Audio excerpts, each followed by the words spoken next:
Interrompemos esse podcast para perguntar: quem você quer ser? Designer, engenheira, pedagoga, administrador. Quer saber? O Senac EAD é nota máxima no MEC. Tem cursos de diversas áreas, com conteúdo elaborado por especialistas do mercado e professores mestres e doutores. Ainda tem o Senac Carreiras, conectando estudantes a vagas de emprego em todo o país. Saiba mais em ead.senac.br/graduação. Dr. Homebrew is brought to you by 5 Star Chemicals, providing safety and cleaning supplies for brewing, distilling, and winemaking at 5starchemicals.com. Doctor, look! Stand aside, nurse. I'm Dr. Homebrew. Stand clear.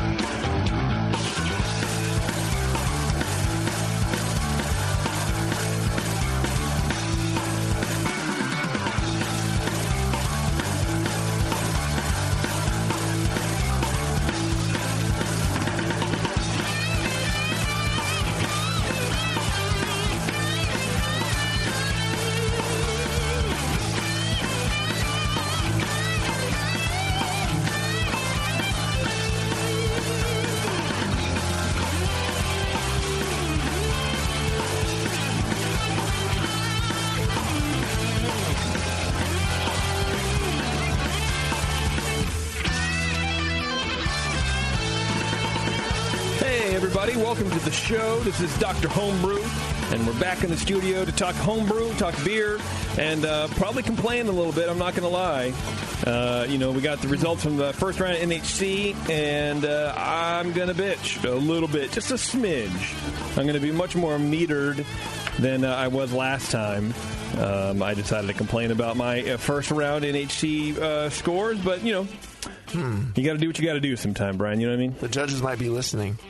I hope the judges are fucking listening. I sent an email, not to my judges, because most of them didn't leave any comment or leave any contact information, but to the organizer. And I was like, I know you're getting some static, bro, but I'm gonna have to add to it. I'm sorry. And then I gave him static. When static is needed to be given, you must give it. And so, I wasn't mean, but I was very fair, and I just explained what I didn't like about it, and I let them know I'm very unhappy with how things went down. Anyway, before we get into all of that, we have a sponsor, right? 2 beers. We do. We have sponsors. We have beers to talk about. We have a whole bunch of stuff, Brian. Wow. We have 2 beers today. We have an Imperial Stout and a wheat beer.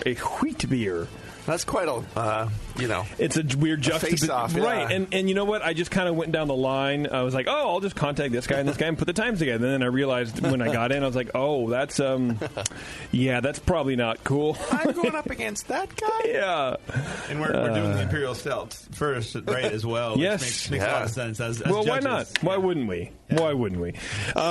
We now have our checklist score sheets here we're doing, so we're going to say high, medium, or low for everything that we taste. Done. I think that's great. I checked the box. Before we get to box ticking, I want to thank 5 Star Chemicals. You can go to 5starchemicals.com, learn about everything you need to do to make great beer at home. I was using a bunch of PBW. You know what? This is what I simultaneously hate and love about homebrewing when you have to go buy chemicals. Like, I was using a bunch of PBW for cleaning because I brewed my second round entry, I suppose, the other day. And I was like, oh, I'm running out of PBW. So I go to the store and I buy some. Then I come back and I use it, and I had more than enough to complete that round of cleaning.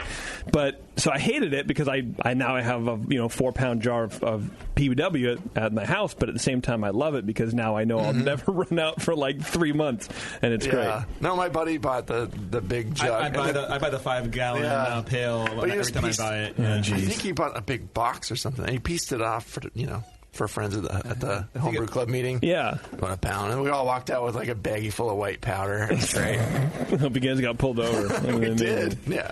So anyway, 5 Star, pretty cool. If you see them at NHC, please go up to them and say hi. Thank them for sponsoring this show. Man, that's next month already. I know, dude. It's coming up fast, man. But I'm looking forward to it. It'll be fun. So thank you to 5 Star. Appreciate it. Bigly. 5 Star rocks. All right, I have like a couple of minutes to complain right now. So here's my complaint about about the first round of NHC. My Pivo beer, my smoke beer or whatever, 3.3% beer. I thought it was pretty dead nuts on the style. I'm not saying it was a 50-point beer, but reading the style guidelines and comparing that to the beer, I got a 31.5 out of that beer. And I'm like, okay, that's fine. I'm not complaining so much about that. The judge was not a judge at all. He didn't leave his email address at all. And every box that he could, he ticked alcohol and phenols. I honestly, I had a Rauch beer in the same competition, and I had the same exact sort of experience. I scored a 30, and you guys tasted that beer, and I don't think it was a 30, and whatever. We all been through judging, but there was no feedback really at all. I think they wrote one word. I think someone wrote plastic or something on it, which is not even true. But that's all I wrote. It was like one word out of the 2 score sheets they had, and for a while I was for this checklist sort of thing, just because it's like, hey, this competition's about actually advancing, and if you want feedback, do another competition, but at least give me something. At least some. There's a room for comments there, so at least right at the end, like. Good beer, you need to do this better. Like something at least, just to explain why. Like something, dude. Yes. On this show, imagine we're presented with a beer on this show. JP's like, all right, steer us out to sea with this beer, Brian. I say, malty. Yeah, it's pretty ridiculous. A bunch of boxes. I don't want to go through that. So, in aroma, he gives me medium for malt. That's a 3.3% beer. There is no medium malt aroma, but that's fine. Then hops, I get a check mark in low and like the next one up, right? So there's 6, right? So low and kind of high. Okay, whatever. That's fine. Esters, I get low. Phenols, I get low. Alcohol. In the aroma, he smelled alcohol in a 3.3% beer, smoke beer. He must have a hell of a nose. Right? This guy should take over my spot in the show. Was he judging next to the barley wines? Sweetness. I got 2 tick boxes in low for a 3.3% beer. That beer is dry as fuck. I'm sorry. Acidity. And then over here where you can do, you can tick in malt, hops, esters, or other, there's actually a spot for smoke. That is not ticked. And I got I got an 8 out of aroma. So for me, I'm going, and I understand now that the first round is not for me to get feedback on the beers. But at least I want a justification for why I got an 8. Yeah. Explain to me why. And these tick boxes don't tell me shit. It doesn't tell me anything. Yeah. For flavor, he ticked alcohol. Apparently, alcohol is a flavor now you can taste. Acidity, there's a tick mark in low for harshness. That beer was harsh, apparently, on the low side of harsh. Hops again. Anyway, I got an 11. It was bready, grainy, earthy, woody, and smoke, and malty. But all of those should have been in that beer. That's the beer. It's the fucking beer, but I got an 11 out of it. So I think that, I think a good judge can fill out a regular score sheet as fast as your typical judge filling out a checkbox score sheet. And I'm pretty thorough with those things. I go through everything, and, some of them will just go through and kind of check what they're tasting and skip certain things. That's not cool, too, but it takes a lot of time to go through and look at every single box and think about each single attribute in there. And I will say it gives you a lot of information that you could write out in words the same way. It's a good reminder. I was actually looking at mine while I was judging these beers last night, and I'm like, hey, I forgot about that. That's kind of cool that I saw that. Yeah. But, how hard is it to say, is this appropriate for, overall, how is it doing towards appropriateness for style, or is there a major flaw? Put that down there. Yeah. It's not that hard to say, everything's really appropriate for style. The smoke may be a little bit low or a little bit high, or I don't understand this. Yeah, my head is too far up my ass for me to understand the style of this beer. On mine, they missed some of the check boxes, so that was even better. Yeah. The last category, they just missed all the check boxes altogether, and I'm like, okay, that's cool. They didn't bother. They didn't feel like finishing up, so they must have been tired. And I'm here complaining, and I'm a master judge, and I could be up there, helping them judge, and I didn't do it. So it's your fault. In some way, it's like I should have been judging your beer. You should have. God damn it! So the second beer that he paired, the second judge was paired off with him was a national rank. Again, no judge email. The national rank judge can smell alcohol and acidity, so that's cool. He gave me an 8 out of aroma, but he actually ticked smoke, and under malt he checked burnt. There's burnt malt. Burnt malt! Sorry. There's no email. I have his judge number. I'm not going to read it out loud. But then flavor... I think you ran out of stickers because I had some of his stickers on my He could have written out his email, for God's sakes. He's not crippled. And then for flavor, I got a 10. A 10. Even though the balance was even, there's smoke, and, apparently there were high phenols, which could come through at the smoke, right? I mean, it's not inappropriate for a smoked beer to have phenols. Yeah, I mean, burnt malt in the aroma, but not flavor, so that's cool, I guess, right? And see, in this guy, in the mouthfeel, the finish is dry. So how is it dry if you checked low sweetness? I don't, and then there's a stringency in the mouthfeel. Anyway, and I got a 7, but everything is medium for accuracy to style. I don't even know. The problem is I don't know what style they judge this under, what categories, or how they do this, where they lump everything together, because it wasn't under 27E or whatever it was. They lumped it under other smoked beers. Yeah, the AHA is a little weird in the way they organize stuff. I'm not a huge fan of the way they pick and choose. I think it's mostly based on keeping the categories kind of even. So last year was the first year of using the new guidelines. So they took all the numbers from last year and tried to mix them up so that it'd have different, the categories to be somewhat even. Because I think last year they had everything under specialty, and it was like 2-to-1 every region, specialty other categories. So it was just a clusterfuck in that category. I mean, this is it's pretty funny as well. You're complaining, and I'm complaining too, and you had a beer go through to the second round. Well, so imagine somebody else out there who didn't. Yeah. Well, and so the beer, and I won't belabor the fact too much, but the beer that went through the second round got a 38, which I think is really low for getting a second. But I'm not going to complain about it. But this guy actually, Kevin, he actually wrote words. He actually could form complete sentences with his hand and a writing implement, and told me exactly what he liked about the beer, and Kevin. what was flawed. For Keith? That's right. That was actually me. I can't. He's signing off Kevin on everything now. I mean, so he gave me a 46, and the other guy gave me a 36. He gave you a 46 and 36? That's pretty interesting. No, 40. Sorry, 40 and a 36. Wow. Yeah. And then this other guy, Michael, he actually filled things out. These were both. Actually, Kevin isn't a judge. Kevin, you should be a judge, dude, because you actually did a pretty good job, homie. Although I think you're wrong on giving me a 15 out of 20 for flavor, but whatever. Anyway, no, I'm stoked that I got a beer go through and actually rebrewed. Yeah. I tweaked the recipe out a little bit, and we're already kind of running late, so I won't really. It's good, JP. This is the first time you get to see how judging actually works by seeing these score sheets. I know you've never seen it on this show or anything, so it's good that you get a chance to actually see it. And maybe I thought about that. Maybe I am a little biased about it because we see it every month. We sit here and talk about it. And don't forget, I'm a judge. I've done the thing. I've done the stuff. And I just, it was beaten in my head. Like, you explain yourself. It's basically show your work. And the fact, and I don't know, I didn't really like the fact that, there were non-ranked BGCP judges. It took 2 weeks. There was a bunch of issues with what was going on, and they didn't explain themselves. I don't care what happens.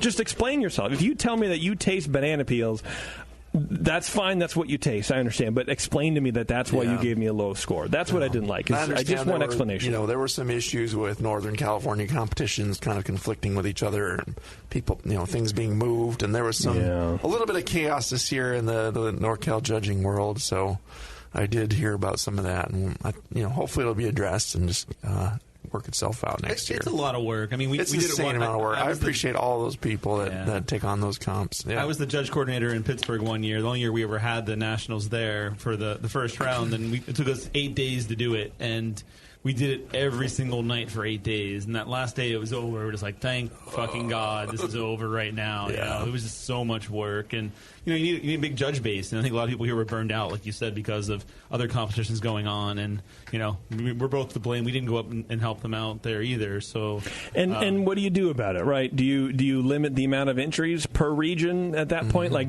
I feel like you should get a letter of commitment from judges 6 months before your region opens. Well, a lot of it's a state fair. They didn't realize, they've been doing this for a while, and they never had state fair competing against them, and they moved state fair from like July to... Yeah. That's what I mean. But that's what I mean. Like, get a letter of commitment from the judges. Hey, I will be there on this date. This is when we're doing it. And then the AHA goes, okay, you have enough judges to be able to have this as a region. Otherwise, we'll just ship it to, San Diego or whatever. Mm-hmm. You know what I mean? I don't know if that's the real solution, but I don't. Yeah. To me, it's not my problem if you don't have enough judges. If you don't have enough judges, then don't bring in geeks off the street to taste my beer when this is like the national competition. If it was a state fair, I wouldn't give a shit.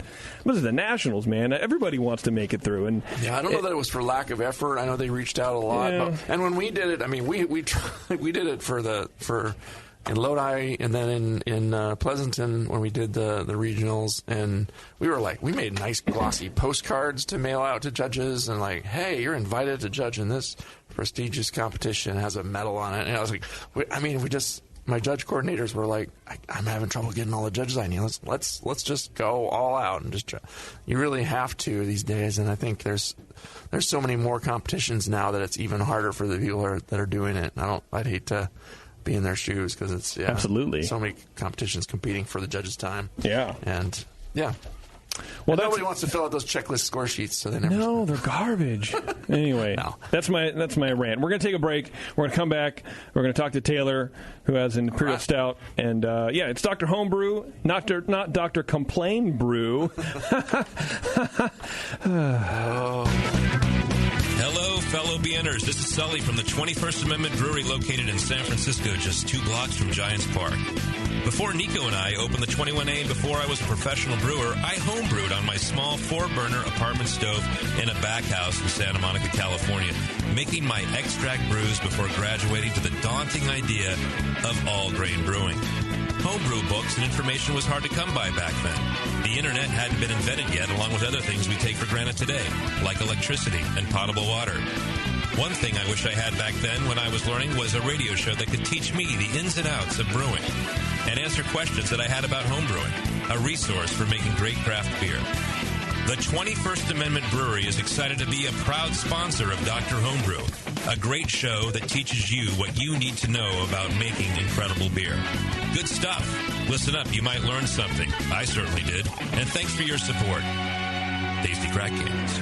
Since the first time the Brewing Network microphones turned on, More Beer was behind it. More Beer sponsors the programming on the BN because, like you, they love brewing. And like the Brewing Network, they love sharing their knowledge. Morebeer.com isn't just a website to place your next equipment or ingredient order. Morebeer.com also gives you access to free beer information that will make you a better brewer.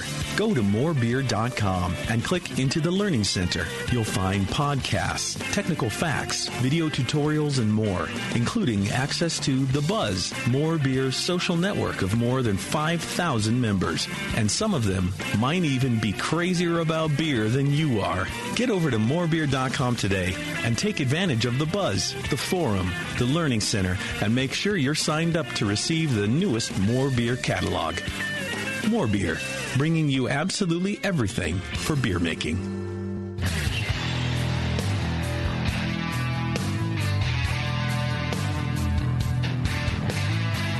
Now, back to the examination.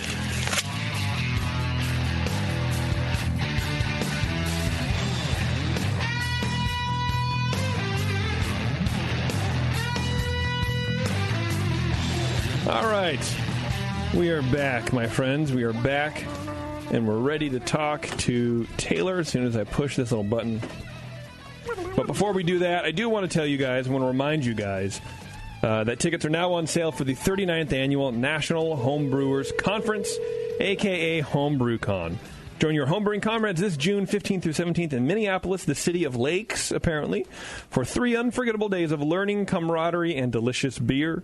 Space is limited, so be sure to register now at HomebrewCon. Watch me win a medal. This might be my year. They have some lakes there in Minnesota, don't you know? Oh, gee. Oh, for fun. For lake, for fishing, for fun. Yeah, for fishing. I've been in the second round like 3 times now, and cool. I just want, this is my 4th maybe, 3rd, 4th. I want to win something. But knowing me and the sad fucking bastard that I am, is I will be disappointed if I get a bronze. because I just hate myself, apparently. I would be like, oh, well, it's not a fucking silver or gold. That's what I would do. Yeah. All right. Taylor, are you there, buddy? Yes, sir. Yeah, how you doing, dude? Good, man. How are you? Oh, I'm doing pretty all right. Nice. So we had you on last month with an IPA, yeah? Yeah, the big diacetyl bomb. Yeah, that was fun. Hey, man, that was a good time. Your words, dude, not mine, okay? Did you get any diacetyl in the stout? No diacetyl today. Hey, no diacetyl, yeah. I'm telling you, that beer last time was awful. Yeah. How'd you score on that in the Nationals, the diacetyl IPA? How'd that go?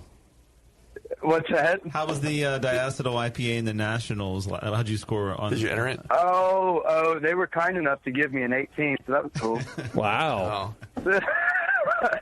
I'm shocked they didn't give me a big old fat 0 on it. So. Well, no, they have a low point threshold. It's usually 13. So. No, okay. Well, I'm 5 above. If you're above 13, yeah. You're not. It's not the worst beer they've ever had. It was probably the worst I've ever had. So this is an Imperial Stout. Tell me a little bit about this beer before we start judging it. So I brewed this one back in December. It was kind of my play on that whole Mexican hot chocolate thing, except I didn't do the chili powder. So I went with the original design was like cinnamon, chocolate, and coffee was what I wanted. And I don't want to get too much into it until after I hear the feedback, because it's kind of a funny recipe, but it was just my play on that whole cinnamon, chocolate, coffee stout thing. Yeah, we judged it as an Imperial Stout. We didn't see any declared ingredients, and it was marked as a normal 20C, so that's just what we judged it as. Yeah, and when I wrote the email out and sent even the sheet, I said that I should probably do it as a 30A. Which is what I sent it to NHC as a 30 Oh, good. Okay, then, you can let us know how it did there when we're done. But, it might have made a lot more sense there. Sorry. I thought I wrote it on the sheet that it was kind of a question mark. I was in between where I should put it or not, and we decided 30A was the best. So good, yeah. No, it came with another label for the Homebrew comp that was like, just regular 20C.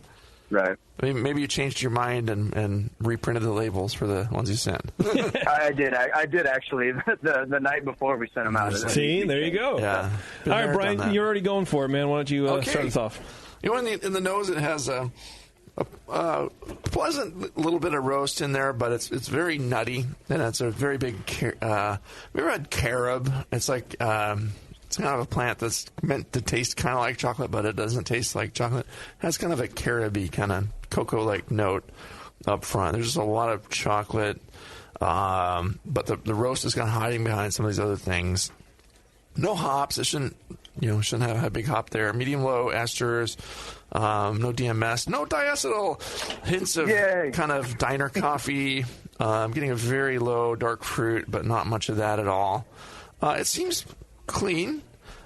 The balance is interesting. I was trying to pick at what's there. There's a lot of nuttiness, almost like peanut butter, and in the appearance, it has a rich tan colored head covering a deep black body, really dark, opaque, and the head faded after a short while. This one we poured tonight didn't really have any head at all. It just poured kind of flat, and so.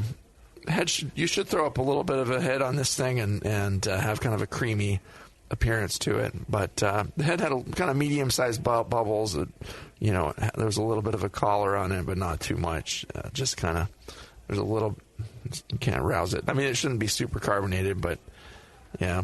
No obvious legs either on the beer. I don't know. It's, not sure how strong it is there, but or how much residual sweetness is left in it. We'll get to that too. Flavor-wise, I'd say it's richly malty. But it's balanced less toward the roast and more towards that nuttiness. A little bit of coffee and a big cocoa carob kind of flavor. Lightly ashy in the background. But yeah, the balance is of course way to the malt. Fermentation seems okay. It finishes medium dry to me, which is maybe a little drier than I'd want a little more sweetness left in the body. It's leaning towards dry almost. So some obvious clean alcohol, no hops, low hop bitterness, and there's some substantial bitterness from the dark malts in here too. So it's kind of, it's a bitter beer, but there's not any obvious hop bitterness in there, so it's kind of out of the way, which is good too. Mouthfeel-wise, it's full-bodied beer, but it's not too viscous. It's kind of medium smooth alcohol warming. It's not biting or harsh, which is kind of nice. It's not too hot. Low carbonation, slight creaminess, not too much, only a hint of astringency, maybe from those dark malts again. But overall, I just thought it's a very big imperial stout. It's got a massive cocoa element and like a huge kind of nuttiness in there, peanut buttery. It's also a bit drier than I hoped, so it'd be nice to leave a hint more sweetness for a better balance in there. I don't know if this was dry nibbed or not, but you could, if you declared it as dry nibbed for the competition, which you very well may have, we'll find out, it would probably score better. But I scored it at a 30 just as an imperial stout. It's a pretty clean beer. It has a lot going for it, but it's just mostly balance issues and just kind of leans in kind of a funky way. But it's definitely not an unpleasant beer to drink. I enjoyed sipping it, and it's big, and you can feel it in your throat, and it's, it's a good beer. But yeah, there you go. What'd you give it? Sorry? 30. Okay. 13? 30 even. Oh, 30. Okay. Yeah. You said 13. You give Taylor a heart attack, dude. Just a mild one for a second. I thought I missed her. That's all right. You'll recover just fine. All right, Keith, go for it, dude. So the aroma is a mild heart attack. So I got a medium hazelnut, medium peanut character on the aroma. Interesting, definitely. A little bit of vanilla, light chocolate, no hops, a little bit of coffee as well. Clean fermentation overall, just maybe some light apple esters, but not much there in terms of picking up esters or anything off flavored at all. So that was great. Appearance black with a very very dark brown head, but my bottle last night poured kind of the same way, which was not much head at all. Just a little bit of a lacing around the collar, pretty much, of the glass. Opaque, really, really dark, obviously. Flavor-wise, got a deep, dark chocolate flavor. It reminded me of like a dark cocoa, like unsweetened cocoa in terms of flavor. Yeah, yeah. So it had kind of a very dry finish because of that. Chewing on a baker's chocolate bar, right? Yeah, exactly. And some of that nutty character comes through in the flavor as well. And I also got this mint, a little bit of a mint zing at the end too, like a spearmint thing. Yeah, like a spearmint. Yeah, and it's not in the aroma, or not so much even up front in the flavor, but it's more in the finish. I got a little bit of mintiness there. I have to dig for that. No hop flavor. Once again, pretty clean in terms of fermentation. Not getting anything off there at all. And also a little bit of coffee as well. I always love when Brian talks about diner coffee. I'm not sure I drink a lot of diner coffee enough. I got to spend more time in diners and drinking free coffee. refills, man. Yeah, I got to make some crappy coffee at home maybe and figure that out. Yeah, no, that was my days before they opened good coffee shops all over the place. Mouthfeel, a touch of astringency, low warming, medium high body, and low carbonation. Thought maybe the body, I'd like to see a little more body on this, and like I said, just especially the drying sort of character as well. Maybe it's coming across as astringency, and a little bit of the dark malt there too is creating that perception. I think it's an interesting beer. I think for me the hardest part was getting through was the nuttiness. It reminded me. I made a peanut butter porter before, and it reminded me a lot of that. And thinking that as an imperial stout just on its own, that nuttiness just seemed a little out of place.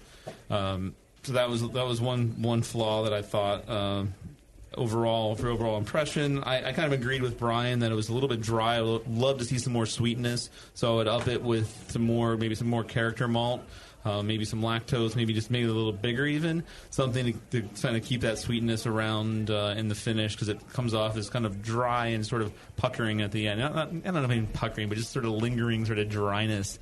Like I said, like you were talking about with the baker's chocolate sort of flavor in your mouth. Yeah, that's going to help it. That'll bring it up. If you bring it up, the strength won't hurt it. So that would bring up the sweetness too. Cool. And that's pretty much it. My overall score was a 27. Okay. Taylor, so why don't you tell us how these scores lined up with your NHC returns, if you indeed have those. And how it was declared for that. I declared as a 30A. And actually, Keith, you were dead on. I actually use hazelnut coffee because that's true to the actual the style of Mexican chocolate I was going after, and then vanilla beans, cocoa nibs, and then even more cinnamon in secondary. I did that for 2 weeks, and after tasting right before NHC, we decided to actually declare it as a chocolate peanut butter coffee stout. So that's what we declared. That's cool. I love the fact that you tasted something and then chose what to enter it as by what it tasted like. So go ahead. Sorry. Right. Yeah.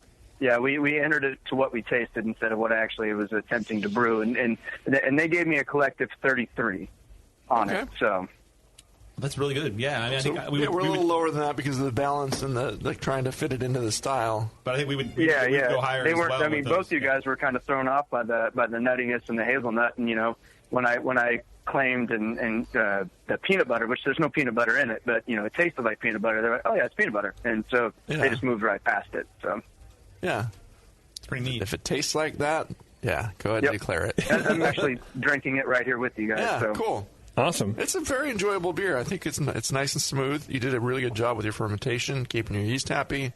No problems there. So yeah. Much better than I wanted to keep it a little sweeter, and I knew I was using a lot of roast and even the coffee, and I actually pulled it at 1029 1029 is what I pulled it at because I didn't want it to let it go too much lower. So other than I really didn't want to throw lactose in it just because I didn't want to mess with the creaminess too much because I did want that big bold kind of stout. How else would you recommend sweetening it up? Just with boosting up the alcohol on it and making it perceived sweeter that way? Because you get a little sweetness from the alcohol and it's going to finish higher. So right. double. If the alcohol is this clean and stays this clean, that would be fine. It's an imperial can go way up. What was your starting gravity? I started at 1094. Okay. Yeah, you can go up towards 1100 and be fine. Right. And some of them can finish in the 1030s, and no problem. I've had some great ones in the 1030s. Yeah.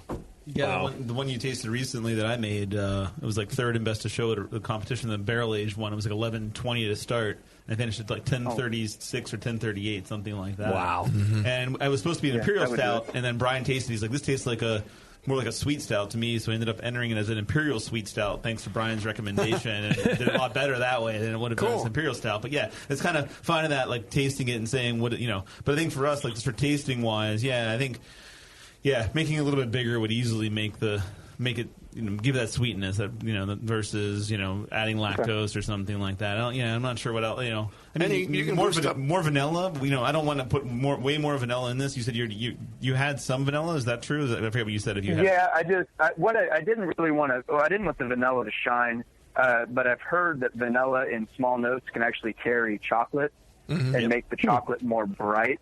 So I just used the vanilla as just a way to carry that. Gotcha. That might be what it did. Yeah.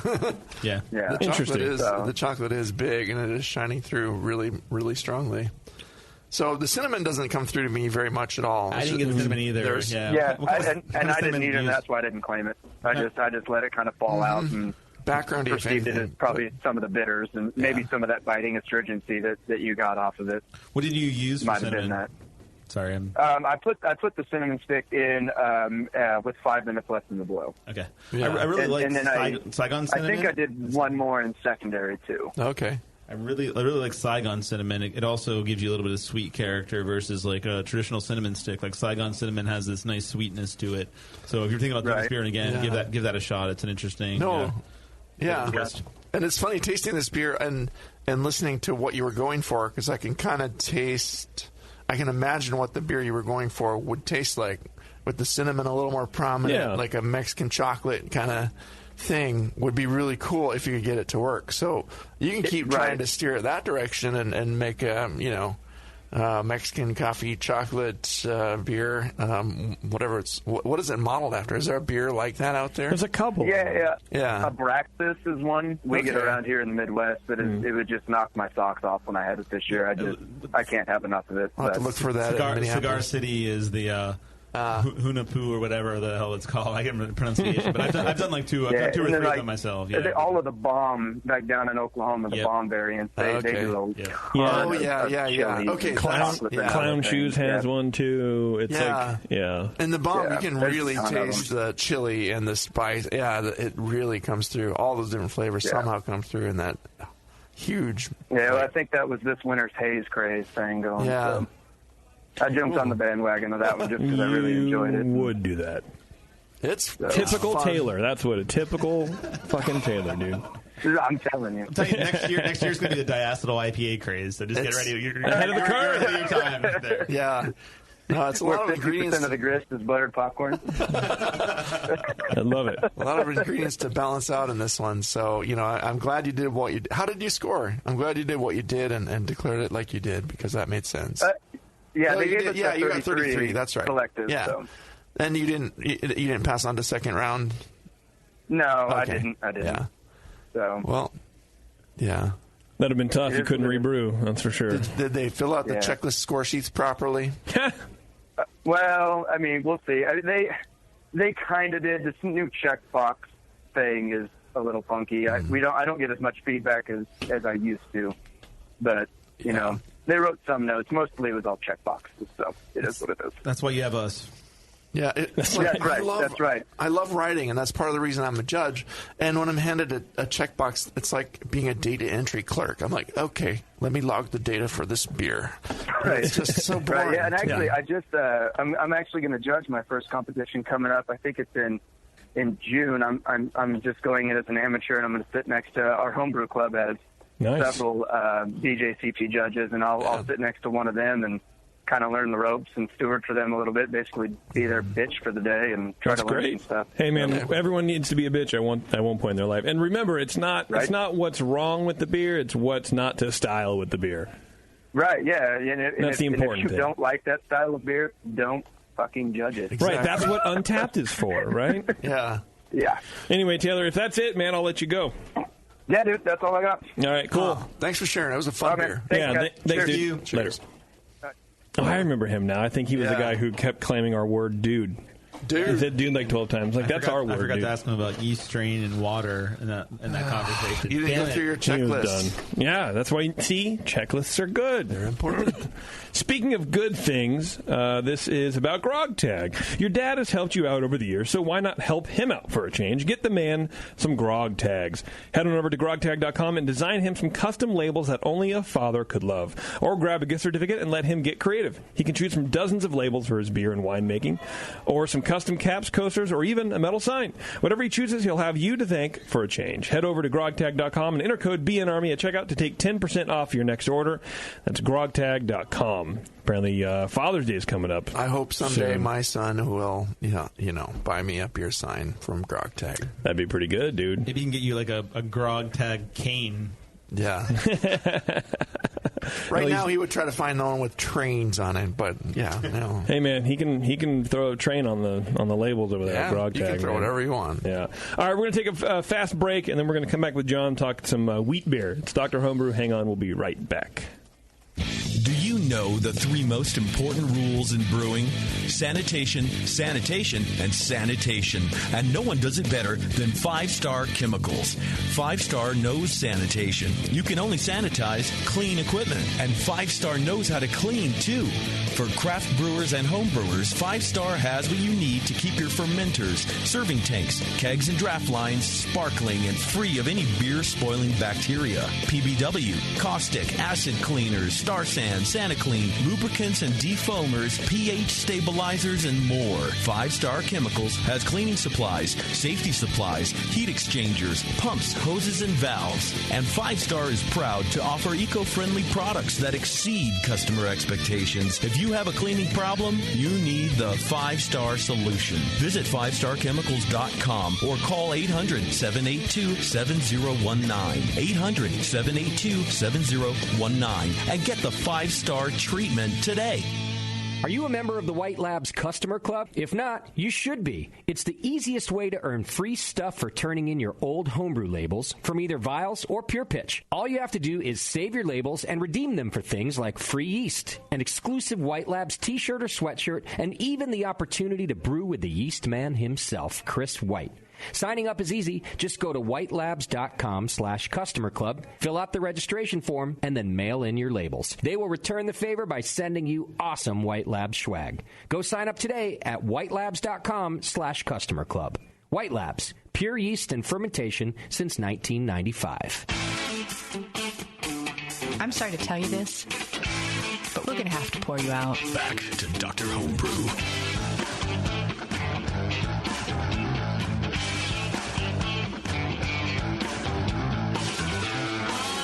All right, thanks for tuning in. Thanks for tuning in. Students, thanks for tuning in. Thanks for staying with us. And then I was mixing that with thanks for tuning in.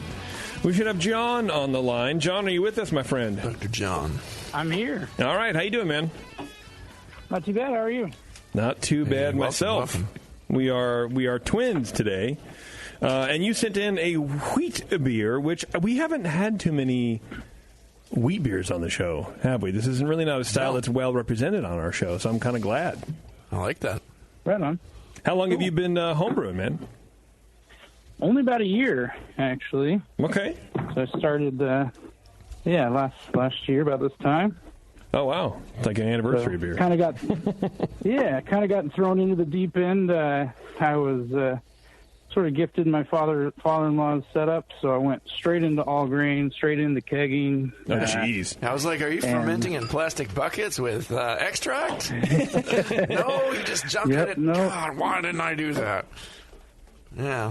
No, I taught my brother how to homebrew, and he started off all grain. Like, I just showed him how to do it. And he's like, oh, this is pretty easy. You know, if you just have someone show you how to do it, it's not that bad. Absolutely, yeah. Are you a big fan of wheat beer? This is an American wheat, right? It's clear and all that kind of stuff. Yeah. Is that your kind of go-to style? I'd say my go-to is more the IPA, but I do love a good wheat, and this has kind of become a favorite of the wives of the ones that I've made. So there you go. I the wives that try you to made? keep it around. The wives that you made? What? Oh. This is his wife's favorite beer that he has made. Thank you. Yes. Yeah. Okay, no weird science going on? No, yeah, that'd be great, because then I want the recipe for wives. That'd be amazing. All right, well, Keith, why don't you go ahead and figuratively jump into John's beer?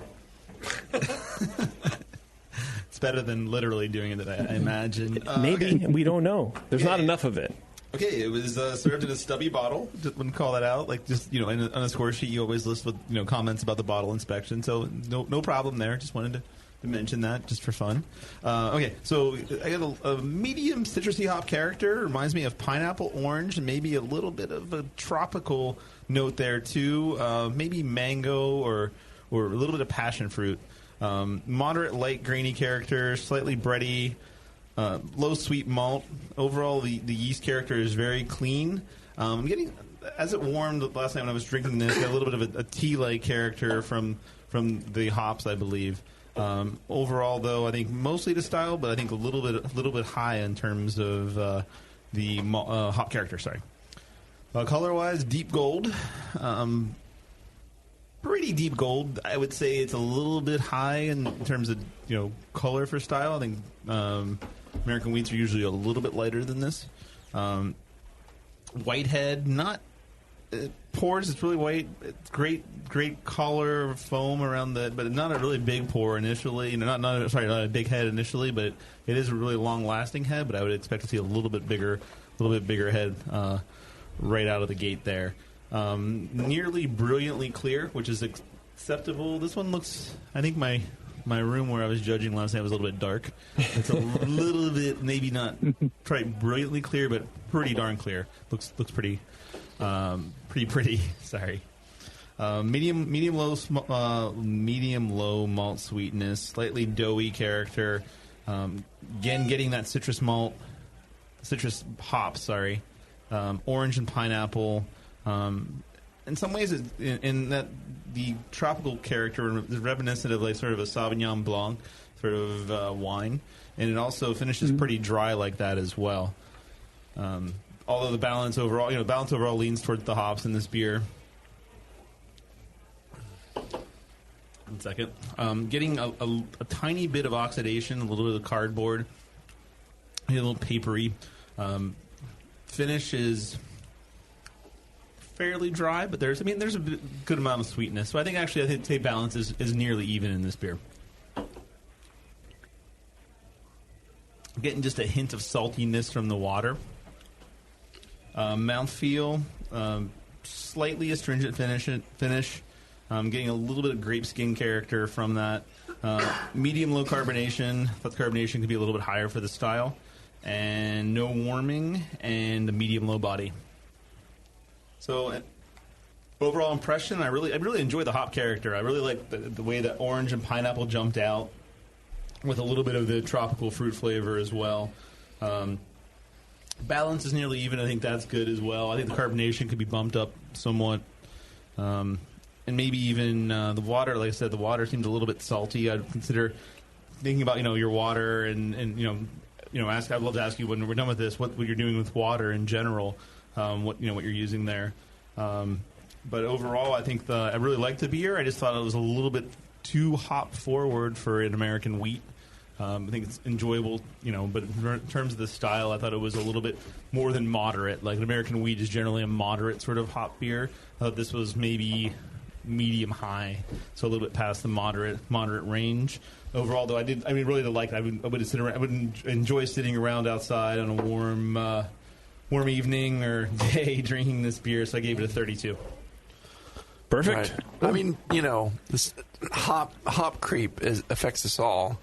I have a pale ale here in my hand that I got poured for me at the bar that tastes like the hops of an IPA. I'm like, it's a session IPA. Oh, right. Okay. It's called a pale ale now. So hop creep affects us everything a little bit differently, and I think that Americans just overhop everything. Any pills that you get from an American brewery is going to just have way too many hops in it. If you went to Germany, it had the same thing. An American wheat, probably the same thing. So that's all I have to say about that. Okay. So you're done. You're done with your sports. Yeah. What did you give him then? Yeah. No, I liked the aroma on this beer a lot. I thought it had a pleasant, weedy, bready, grainy aroma up front. I did get a medium-low citrusy hop, which kind of poked out there a little bit, but to me it wasn't offensive. It didn't come through like the level of a pale ale, or it wasn't like, wow, there's just all kinds of tangerine and limes in here. It wasn't like that. Not a fruit punch bowl. Clean ale fermentation, very clean. Moderate apple, pear, fruity esters. No DMS or diacetyl. It's pretty clean. I'm trying to dig for the oxidation. I'm not getting a big cardboard here or anything like that. It seemed clean to me.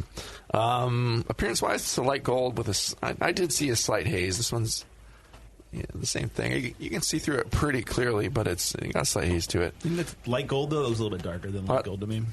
Like it looks like a medium gold? I think it was medium dark gold. Yeah, okay. Not to nitpick. Yeah.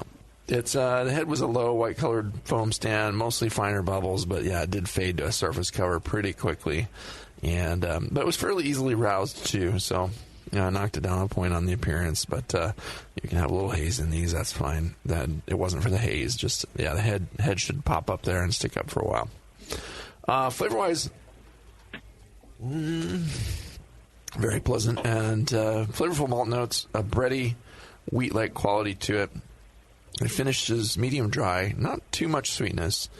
To me, that gave it a nice balance. The malt comes across with a lot of nice grainy flavors, a little bit of wheat-like, and just bread, and not too much sweetness, making it too syrupy or something. So in that way, it was nice and refreshing. Definitely a clean fermentation, low bitterness as hoped, low citrusy hop note. And just a malty, dry aftertaste. It dries off, and the malt stays there with you for quite a while. So it's a very flavorful beer for an American wheat, which I think it was normally kind of a boring beer that I don't drink that often. It really is.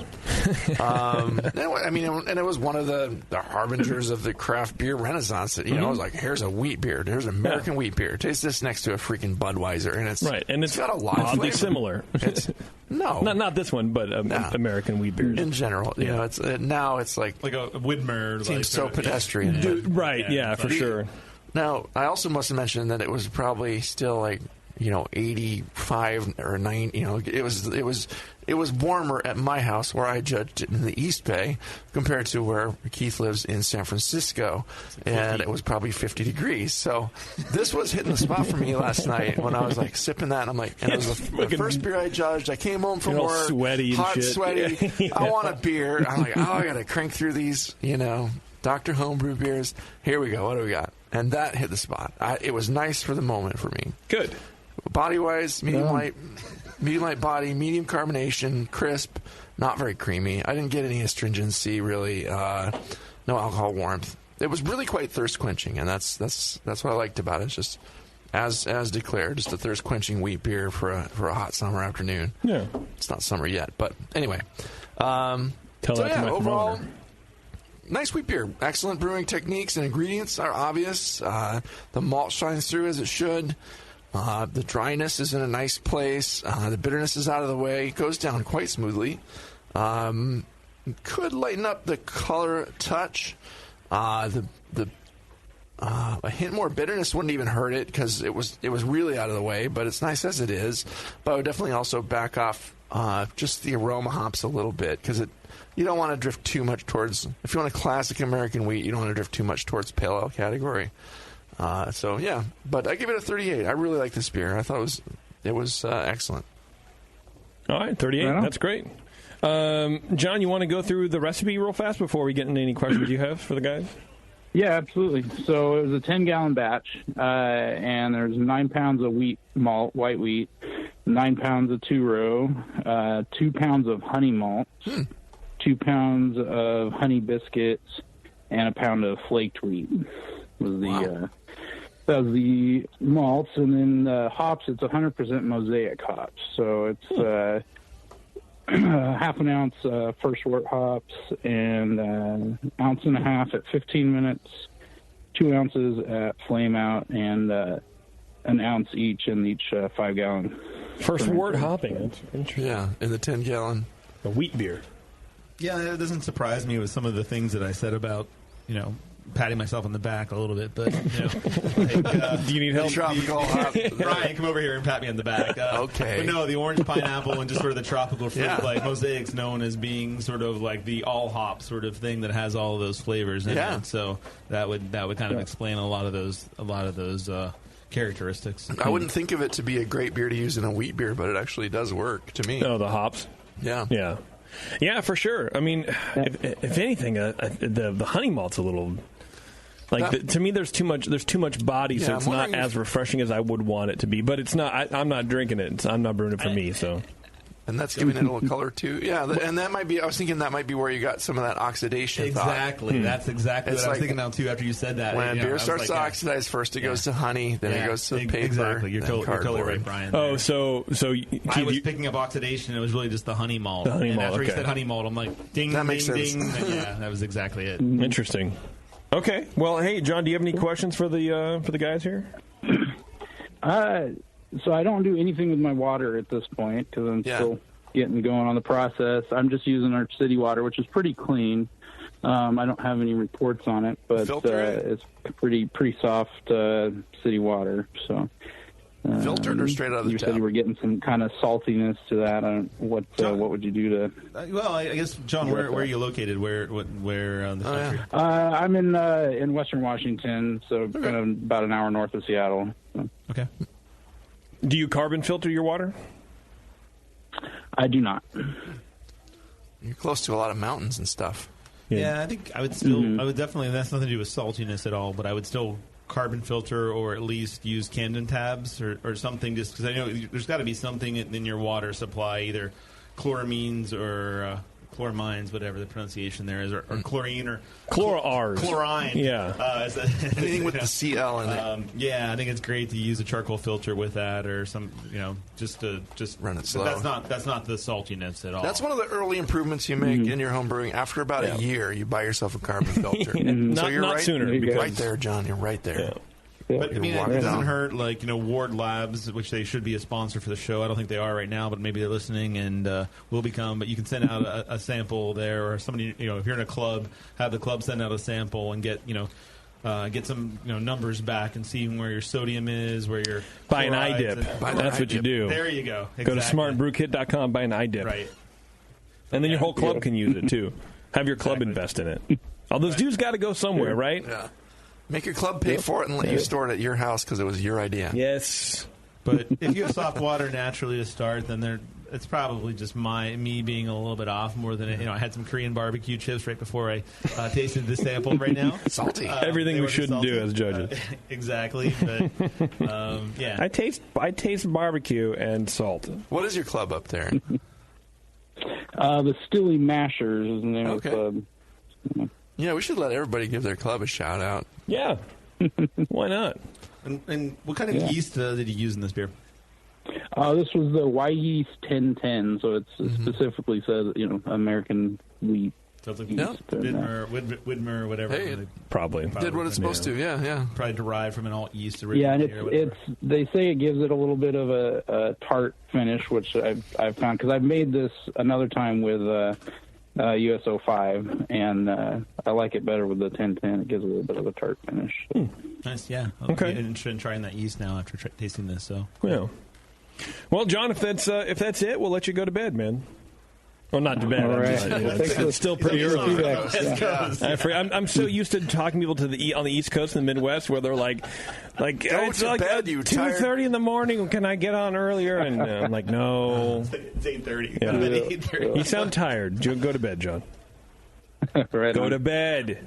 Thanks, guys. Just kidding. Thanks, man. Appreciate it, dude. Thanks for sharing it. Yeah, that was good. Thank you. Bye.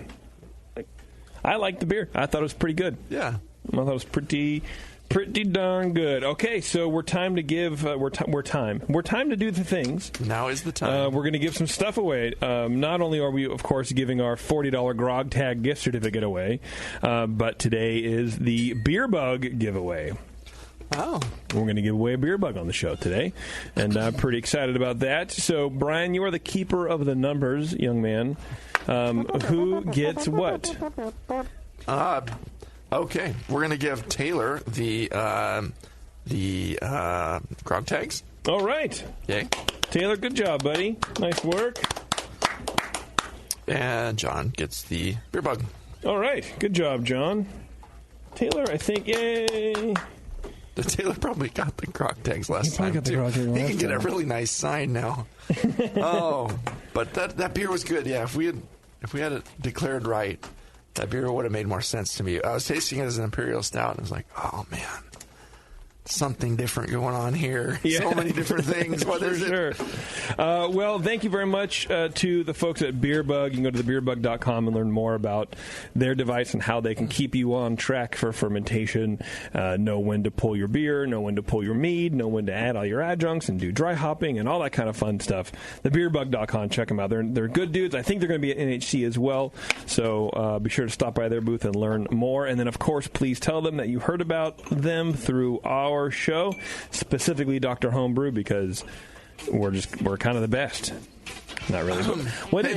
So Keith is pouring dishwater for everybody. Dishwater. This is I'm quoting Give me some. Destroyer or Dan Behar. Don't become the thing that you hated. And I just did that now. I made a New England IPA, which pour me some, please. If you don't mind, so I haven't purged in a while, so I need to puke. Thank you. All right, everybody, it's been Dr. Homebrew. Thank you to John, and thank you to Taylor for sending in your beers. Thank you to Grog Tags and grogtag.com, not specifically plural, but just the website in general, and thebeerbug.com for being sponsors of the show. Yeah. And, of course, thank you to all our other sponsors. And last but definitely not least, thank you to 5 Star. Go to 5 Star Chemicals. Learn everything about you need to know about things and stuff to clean and sanitize and do all the fun things that real big boy breweries do, but for your home.